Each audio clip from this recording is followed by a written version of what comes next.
देश में पिछले 24 घंटे में कोरोना वायरस से संक्रमण के 826 नए केस सामने आए और 28 मरीजों की मौत हो गई। इसके साथ ही देश में कोरोना संक्रमित मरीजों की संख्या 12,759 हो गई। देश के 17 राज्यों के 27 जिलों में पिछले 14 दिनों से कोरोना वायरस का कोई मामला सामने नहीं आया। वहीं देश के 325 जिले ऐसे हैं जहां पर आज तक कोरोना का कोई केस नहीं आया। आईसीएमआर के मुताबिक देश में अब तक कोरोना के करीब 3 लाख टेस्ट हो चुके हैं। इनमें से 30,000 लोगों के टेस्ट गुरुवार को किए जाने का दावा। 25 मार्च के बाद फ्लाइट टिकट बुकिंग कैंसिल करने वालों को पूरा पैसा वापस किया जाएगा। इस दौरान किसी प्रकार का कैंसिलेशन चार्ज भी नहीं लगेगा। सिविल एविएशन मिनिस्ट्री ने यह आदेश जारी किया।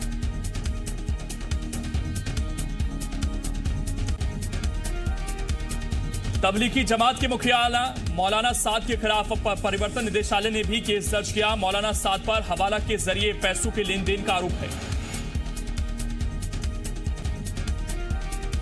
ईडी सूत्रों के मुताबिक तबलीगी जमात में विदेशों से फंडिंग आती है। मौलाना साद ही यह तय करता है कि इस पैसे का कैसे इस्तेमाल होगा। दिल्ली निजामुद्दीन की तरह बिहार के नालंदा जिले में भी 14 मार्च को तबलीगी जमात का कार्यक्रम हुआ था, जिसमें 600 से ज्यादा लोगों के जुटने का दावा किया जा रहा है। जानकारी सामने आने के बाद प्रशासन ने इलाके को सील कर पुलिस बल तैनात किया। मुरादाबाद में मेडिकल टीम पर हमला करने वाले आरोपियों पर एनएसए लगा दी गई है। सीएम योगी आदित्यनाथ के कड़े रुख के बाद जिला प्रशासन ने कार्रवाई की है। कोरोना का इलाज करने वाले डॉक्टरों पर हो रहे हमलों पर केंद्र सरकार ने सख्त नाराजगी जताई। गृह मंत्रालय ने राज्य सरकारों को निर्देश दिए कि हमला करने के आरोपियों पर सख्त कार्रवाई हो।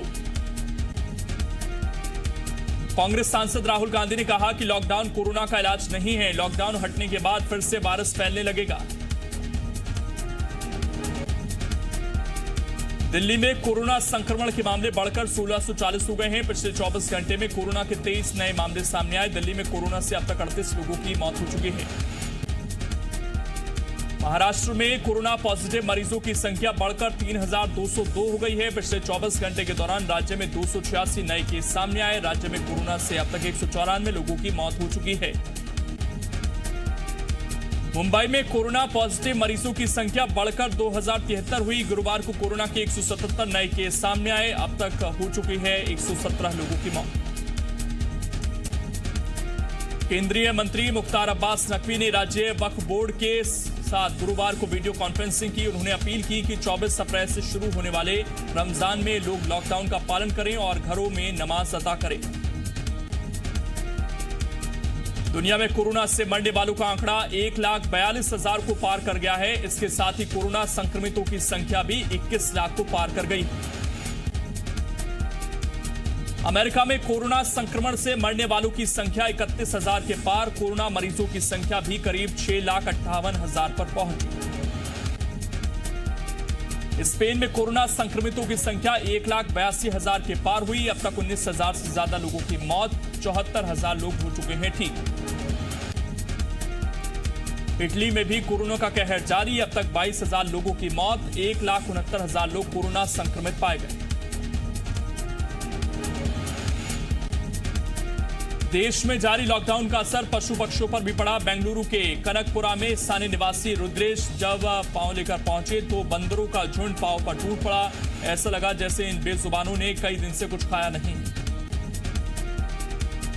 जम्मू के रियासी जिले में अपनी पत्नी के साथ मास्क बना रहे 74 साल के जोगराज मेंगी के प्रयासों की पीएम ने ट्वीट कर प्रशंसा की। जोगराज अब तक करीब 6,000 मास्क बनाकर लोगों में बांट चुके हैं। पश्चिम बंगाल के नदिया जिले के नवद्वीप में हिंदू मुस्लिम एकता की मिसाल देखने को मिली। मंदिर समिति के सदस्यों ने मुस्लिम समुदाय के 60 लोगों को राशन के पैकेट बांटे। पश्चिम बंगाल के कलिम्पोंग जिले में क्वारंटाइन पीरियड पूरा होने पर 41 लोगों को डिस्चार्ज कर दिया गया। उनके डिस्चार्ज होने पर लोगों ने तालियां बजाकर उनका स्वागत किया। झारखंड के झरिया इलाके में रहने वाले एक मजदूर दंपति 100 किलोमीटर पैदल चलकर पश्चिम बंगाल के पुरुलिया में अपने घर पहुंचे। दंपति का आरोप है कि ठेकेदार ने उनकी मदद नहीं की, जिसके चलते वो गांव के लिए निकल पड़े। पाकिस्तान में मेडिकल की पढ़ाई कर रहे 14 स्टूडेंट्स अमृतसर में क्वारंटाइन पीरियड पूरा कर गुरुवार को जम्मू पहुंच गए। जम्मू कश्मीर प्रशासन ने स्टूडेंट्स को घर पहुंचाने के लिए स्पेशल बस की व्यवस्था की। महाराष्ट्र सीएम रिलीफ फंड में अब तक 245 करोड़ रुपए जमा हो गए हैं। कोरोना के खिलाफ लड़ाई में आम लोगों से लेकर फिल्मी सितारों और उद्योगपतियों तक ने दान दिया। यूपी में 9 उद्योगों को सशर्त चलाने की अनुमति मिली। स्टील, रिफाइनरी, सीमेंट, रसायन, उर्वरक उद्योग, पेपर, टायर, चीनी मिल चलाने की अनुमति दी गई। यूपी के गाजियाबाद जिले में लोगों की सुविधा के लिए माइक्रो एटीएम सेवा शुरू की गई। 205 माइक्रो एटीएम गांव और 25 शहर के लिए लगाए गए। अंतर्राष्ट्रीय मुद्रा कोष के मुताबिक 2020 में एशिया की विकास दर 0 रह सकती है। कोरोना के चलते पिछले 60 सालों में सबसे खराब परफॉर्मेंस की बात कही। वैश्विक अर्थव्यवस्था 3% विकास दर पर रहने का अनुमान। अमेरिकी राष्ट्रपति डोनाल्ड ट्रंप ने देश की इकोनॉमी को दोबारा से खोलने के लिए 3 चरणों वाली गाइडलाइन की घोषणा की। ट्रंप ने कहा कि लंबा शटडाउन अमेरिकी समाज को भारी नुकसान पहुंचा सकता है। न्यूयॉर्क में कोरोना को मात देने के बाद पहली बार अपने नवजात बच्चे से मिली मां। 36 साल की महिला को स्वास्थ्य कर्मियों ने तालियों के साथ विदाई दी। ब्रिटेन ने राष्ट्रव्यापी लॉकडाउन को 3 हफ्तों के लिए और बढ़ाया। विदेश मंत्री डोमिनिक राब ने की घोषणा। पीएम बोरिस जॉनसन के कोरोना संक्रमित होने के बाद राब सरकार का नेतृत्व कर रहे हैं। ब्रिटिश इमरजेंसी सर्विसेज ने युद्ध में भाग ले चुके 99 साल के वेटरन को फंड इकट्ठा करने के लिए धन्यवाद दिया। वेटरन ने गार्डन के 100 चक्कर लगाकर स्वास्थ्य सेवाओं के लिए $16 मिलियन इकट्ठा किए। अमेरिकी सेना का दावा, खाड़ी में खतरनाक ढंग से अमेरिकी नौसेना और कोस्ट गार्ड शिप के करीब आया ईरान का जहाज। दोनों देशों के बीच फिर पनपा तनाव। रूस में कोरोना के बढ़ते मामले देख राष्ट्रपति पुतिन ने 9 मई को होने वाली मिलिट्री परेड टाली। दूसरे विश्व युद्ध में सोवियत सेना की जीत की 75वीं सालगिरह पर होनी थी परेड। पुर्तगाल में राष्ट्रपति ने कोरोना वायरस के चलते लॉकडाउन 2 मई तक बढ़ाया। पुर्तगाल में कोरोना से अब तक 629 लोगों की मौत हो चुकी है। आज भोपाल में बीजेपी टास्क फोर्स की बैठक होगी। वीडियो कॉन्फ्रेंसिंग के जरिए होने वाली बैठक में बीजेपी टास्क फोर्स के सभी सदस्य शामिल होंगे।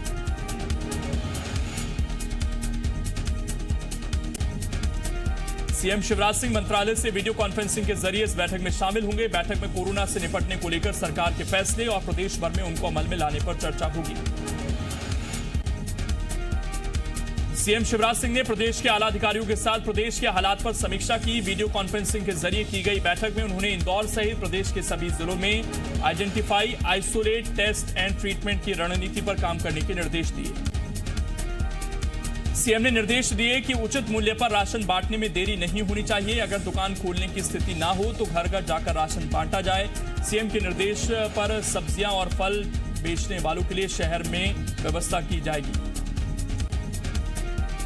सीएम ने बताया कि कोरोना वॉरियर्स को 50 लाख का सुरक्षा कवच दिया जाएगा। किसी भी अनहोनी पर परिवार को तुरंत ये राशि दी जाएगी। सीएम ने अधिकारियों को निर्देश दिए कि एमपी के जो मजदूर दूसरे राज्यों में फंसे हैं उनके खाने पीने की व्यवस्था की जाए। उनके खाते में 1-1 हजार रुपए डाले जाए। एमपी में लगातार बढ़ते कोरोना पॉजिटिव केस और मौत के मामले में सीएम शिवराज सिंह चौहान ने बयान दिया है। शिवराज ने कहा कि एमपी में टेस्टिंग ज्यादा नहीं हो पाई थी, इसलिए इतने लोगों की मौत हुई।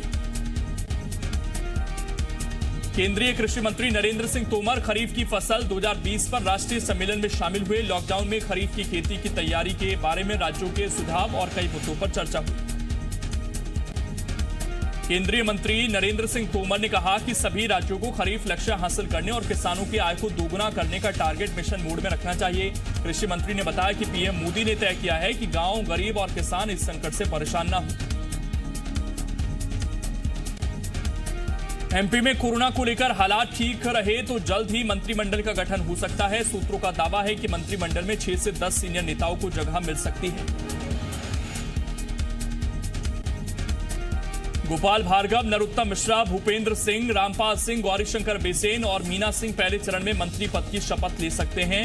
वहीं सिंधिया खेमे से तुलसी सिलावट का नाम सबसे आगे बताया जा रहा है।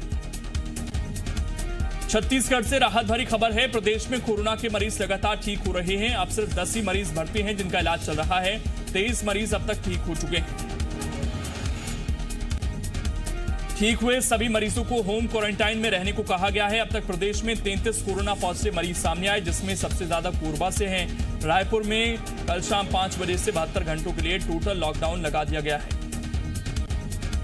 छत्तीसगढ़ में अब कॉलेजों की स्थगित हुई परीक्षाएं ऑनलाइन हो सकती हैं। प्रदेश में अब स्थगित हुई परीक्षाएं ऑनलाइन कराने की संभावनाओं पर विचार किया जा रहा है। प्रदेश के उच्च शिक्षा आयुक्त ने सभी यूनिवर्सिटीज के कुलपतियों को पत्र लिखा है। आयुक्त शारदा वर्मा ने ऑनलाइन परीक्षा कराने के लिए जिलेवार उपलब्ध रिसोर्सेज के बारे में कुलपतियों से रिपोर्ट मांगी है। एमपी में माध्यमिक शिक्षा मंडल ने बड़ा फैसला लिया है। 10वीं और 12वीं की बोर्ड परीक्षा की कॉपियों को चेक करने का काम 22 अप्रैल से फिर से शुरू होगा। एग्जामिनर घर पर ही कॉपी चेक कर सकेंगे। जल्द ही इसको लेकर एग्जामिनर्स को निर्देश जारी किए जाएंगे। कोरोना संक्रमण फैलने के कारण बोर्ड परीक्षाओं की कॉपी चेक करने का काम स्थगित किया गया था। भोपाल नगर निगम की माली हालत बेहद खराब है। लॉकडाउन के चलते नगर निगम वसूली नहीं कर पाया। करीब 300 करोड़ रुपए की वसूली नगर निगम को करनी थी, लेकिन कोरोना और लॉकडाउन के चलते वसूली नहीं हो पाई। मशहूर गायक कैलाश खेर ने कोरोना से जंग लड़ रहे कोरोना वॉरियर्स का धन्यवाद किया। कैलाश खेर ने इंदौर में बढ़ते कोरोना के मामलों पर चिंता जाहिर की। इंदौर की ट्रैफिक सूबेदार उस्मा खान ने कोरोना वॉरियर्स की हौसला अफजाई के लिए एक कविता लिखी है। कविता के जरिए उन्होंने मैदान में खड़े होकर महामारी की रोकथाम के लिए काम कर रहे वॉरियर्स का मनोबल बढ़ाया। उनकी कविता सुनकर इंदौर आईजी विवेक शर्मा ने उन्हें प्रोत्साहन राशि के तौर पर 1000 रुपए का इनाम दिया। उस्मा खान ने कहा कि सभी घर में रहें, लॉकडाउन का पालन करें। सिवनी के सांसद डॉक्टर ढाल सिंह बिसेन ने आम जनता के साथ मिलकर पुलिसकर्मियों का पुष्प वर्षा कर स्वागत किया। इस दौरान सांसद ने कहा कि इन्हीं लोगों के कारण आज हम लोग सुरक्षित हैं। नीमच में भारत माता चौराहे पर कैंट टीआई ने कोरोना गीत गाया। ये गीत टीआई अजय सारवान ने ही लिखा है और उसे खुद गाया। वहीं लोगों ने पुलिसकर्मियों का स्वागत किया। बड़वानी में एक महिला एसआई ने कोरोना से जंग में अपनी ड्यूटी को महत्व दिया और शादी की तारीख आगे बढ़ा दी। बताया जा रहा है कि महिला जिले के शहर थाने में तैनात है और उनका मंगेतर भी पुलिस विभाग में ही है। एसआई जॉनी चारेल की शादी इसी महीने की 26 अप्रैल को होनी थी, लेकिन कोरोना संक्रमण को लेकर हुए लॉकडाउन ने बड़ी समस्या खड़ी कर दी। लेकिन इस दौरान उन्होंने शादी को महत्व नहीं दिया और अपना फर्ज निभाया। सूरजपुर में प्रशासन की टीम ने 5 मजदूरों को पकड़ा है और उन्हें राहत शिविर में ले जाया गया। बताया जा रहा है कि सरगुजा के अजीरमा से ये मजदूर यूपी जाने के लिए पैदल ही निकल पड़े थे।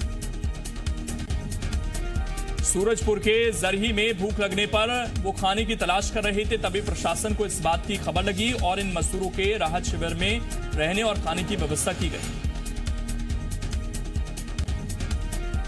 बैतूल में लॉकडाउन तोड़ने वालों के खिलाफ पुलिस की गांधीगिरी देखने को मिली। मामला बीती रात का है। रात में पुलिस गश्त कर रही थी, तभी कुछ युवक मोटरसाइकिल से घूमते नजर आए।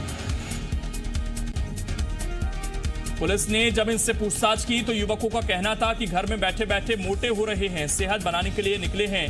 डीएसपी संतोष कुमार पटेल ने इन युवकों से शर्त लगाई कि यदि वो 30 दंड बैठक लगा देते हैं तो उन्हें छोड़ दिया जाएगा। डीएसपी ने सोशल डिस्टेंसिंग बनाते हुए खुद वर्दी में दंड बैठक लगाए और साथ ही युवकों को भी लगवाए, लेकिन ये युवक 30 दंड बैठक नहीं लगा पाए। शर्त आने पर पुलिस ने इनके वाहनों पर 1000 का जुर्माना लगाया।